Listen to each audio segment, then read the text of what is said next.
जिसको कहा जाता है यातना, पीड़ाओं की जगह। तो ये किसके पहले था? क्योंकि जो पुराने नियम के जो विश्वासी है वो ऊपर स्वर्ग में नहीं जा सकते हैं। क्यों स्वर्ग में नहीं जा सकते? क्योंकि उनकी पाप की क्षमा नहीं हुई थी। अभी जो वो बलिदान चढ़ाते थे, उस बलिदान से क्या होता था? उनके पाप को ढक दिया जाता था, पाप की क्षमा नहीं होती थी। और सिर्फ यीशु मसीह के लहू से कोई स्वर्ग जा सकता है। सिर्फ यीशु मसीह के लहू से ही हमारे पापों की क्षमा हो सकती है। तो इसलिए जो है पुराने नियम के जो विश्वासी है वो जाते थे पैराडाइस में, जो कि हेदेस में था, और वो स्वर्ग जैसा ही था, मगर ऊपर स्वर्ग में नहीं जाते थे। और जो अधर्मी है वो जाते थे पीड़ाओं के स्थान पे, जिसको हम कह सकते हैं नरक। तो पुनरुत्थान के बाद क्या हुआ?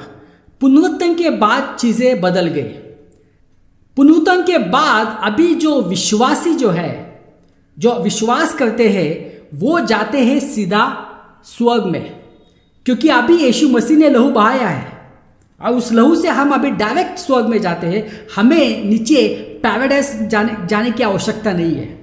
और जो अधर्मी है वो जाते हैं नीचे, वो उसी जगह जाते हैं जो हेदिस में है, नर्क में। जब यीशु मसीह का पुनरुत्थान हुआ, हमें सिर्फ लगता है कि वो शिष्यों से मिले, उसके बाद 40 दिन इस धरती पे रहे। ये सही बात है, मगर जैसे पुनरुत्थान हुआ यीशु मसीह नीचे गए थे, और नीचे जाके वहाँ पे जो पैराडाइस था, जहाँ पे विश्वासी थे, उनको यीशु मसीह ने जो है शुभ संदेश बताया कि अभी जो है, अभी आपके स्वर्ग में जाने का रास्ता खुल गया है, आपके पाप की क्षमा हुई है। उसके बाद यीशु मसीह ने उनके आत्माओं को जो है वो स्वर्ग में लेके गए, और वहाँ से यीशु मसीह वापस धरती पे ऊपर आए। इसके बारे में वचन है, वो पढ़ते हैं, पहला पेत्रस अध्याय 4। इसलिए उन विश्वासियों को जो मर चुके हैं सुसमाचार का उपदेश दिया गया कि शारीरिक रूप से चाहे उनका न्याय मानवीय स्तर पर हो, किंतु आत्मिक रूप से वे परमेश्वर के अनुसार रहे। तो ये उसके बारे में है। इफिसियों 4:8 में पढ़ते हैं। तो यहाँ पे बाइबल क्या लिखा है? उसने विजय को ऊंचे चढ़ बंदी बनाया, उसने लोगों को अपने आनंदित कर दिए। तो इस वचन से भी ये पता चलता है कि यीशु मसीह जो है वो पहले नीचे गए, नीचे जाके जो है जो वहाँ पे विश्वासी थे, और उसके बाद जो है उनको जो है वो स्वर्ग में लेके आए। तो जैसा मैंने कहा अभी जो हेदिस जो है, और हेदिस में जो पैराडाइस है वहाँ पे अभी कोई नहीं है, मगर जो हेदिस का जो हेल सेक्शन है वहाँ पे है। जो भी अविश्वासी पुराने नियम के और नए अभी जो है यीशु मसीह के बाद के, वो वहाँ पे ही है। तो ये जो है कब तक उस जगह पे रहेंगे?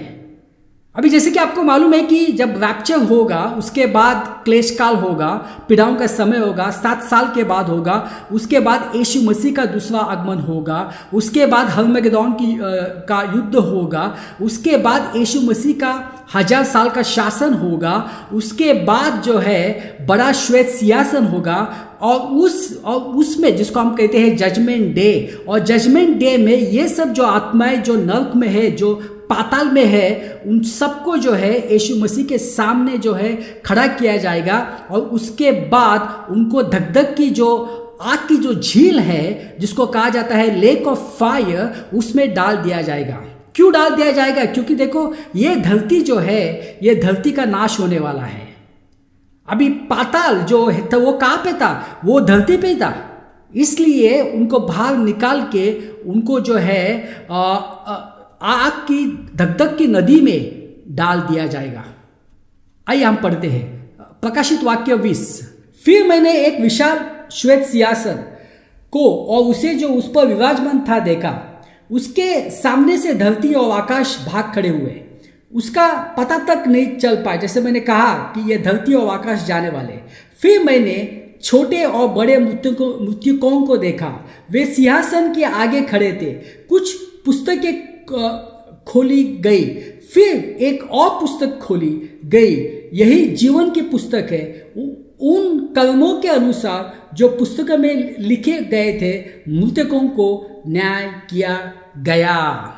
प्रकाशित वाक्य 20:14। इसके बाद मृत्यु को पाताल की आग की झील में झोंक दिया गया। वह आग की झील ही दूसरी मृत्यु है। यदि किसी का नाम जीवन की पुस्तक में लिखा नहीं मिला तो उसे भी आग की झील में धकेल दिया गया। तो भाई बहनों, यहाँ पे क्या लिखा है? यहाँ पे लिखा है कि उनको जो है पाताल से निकाल के यीशु मसीह के सामने खड़ा किया जाएगा और उसके बाद उनको जो है वो आग की झील में झोंक दिया जाएगा। वहाँ पे उनको अनंत काल तड़पना होगा। वहाँ पे जो है वहाँ पे शैतान रहेगा, ईसा विरोधी रहेगा, झूठा नबी रहेगा और बहुत सारे जो है जिन्होंने विश्वास नहीं किया वो सब लोग वहाँ पे रहेंगे। अनंत काल तक उनको वहाँ पे तड़पना पड़ेगा। तो भाई बहनों, ये सब बातें हुई। क्रूस के पहले चीज़ें अलग थी, क्रूस के बाद चीज़ें अलग हो गई। आज हम जो है इस धरती से जाने के बाद यदि हम विश्वास करते, हम डायरेक्ट स्वर्ग में जाएंगे। यदि विश्वास नहीं करते तो हमको भी उस पाताल में जाना पड़ेगा जहाँ पे नरक है। तो भाई बहनों, आपको जो है निर्णय लेना है कि आपको कहाँ पे जाने का है। कोई भी है आपको ज़बरदस्ती नहीं करने वाला है। यीशु मसीह कभी ज़बरदस्ती नहीं करता है। वो आपको निर्णय लेना है, आपको कहाँ पे जाना है। आपको अनंत काल का जीवन स्वर्ग में बिताने का है या अनंत काल का जीवन नरक में बिताने का है। आइए हम प्रार्थना करते हैं। पिता परमेश्वर, धन्यवाद देते हैं समय के लिए। ये सब प्रार्थना यीशु मसीह के नाम से करता हूँ, आमीन।